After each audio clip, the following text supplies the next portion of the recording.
বাংলাদেশের জনগণ তাদেরকে আগামী নির্বাচনের লাল কার্ড দেখানোর জন্য প্রস্তুত হয়ে অপকর্ম করে চলে গিয়েছে। আরেক দল বাংলাদেশে সেই অপকর্মের দায়িত্ব নিয়েছে। একদল চাঁদাবাজি করার কারণে জনগণের ঘৃণা জড়িয়েছে, আরেক দল আবার তার চাইতে বেশি শক্তি দিয়ে চাঁদাবাজিতে নেমে পড়েছে। একদল দখলদার বলতে গিয়ে জনগণ তাদেরকে প্রত্যাখ্যান করেছে, আরেক দল বেপরোয়া দখলদার হয়ে উঠেছে।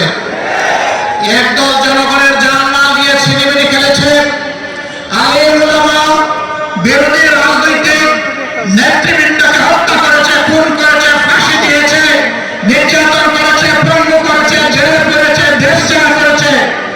আরেক দল ঠিক একই পথ ধরেছে, এমনকি নিজেদের মধ্যে মারামারিতেও নিজেদেরকে শেষ করে দিচ্ছে।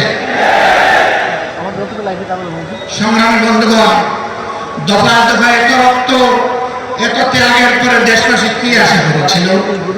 দেশবাসী আশা করেছিল অতীতের অপকর্মের যে পরিণতি, এটা থেকে শিক্ষা নিয়ে রাজনীতিবিদরা নতুন রাজনীতি শুরু করবে।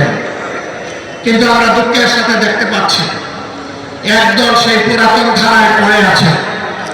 তারা কোনো সংস্কারে রাজি না, তারা সমাজ বাস্তবায়নে রাজি না, তারা গণভোটেও প্রথমে রাজি ছিল না, তারপরে ধাক্কায় টুকাইয়ে সেই গণভোট একদিনেই হতে হবে তা তারা বাধ্য করেছে সরকারকে।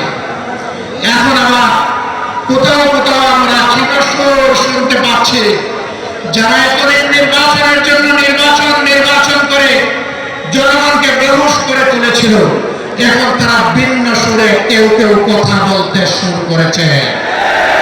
এ লক্ষণ ভালো নয়। তারা বুঝতে পেরেছেন তারা যে সমস্ত কর্মকাণ্ড বাংলাদেশে পরিচালনা করছেন, বাংলাদেশের জনগণ তাদেরকে আগামী নির্বাচনের লাল কার্ড দেখানোর জন্য প্রস্তুত হয়ে গিয়েছে।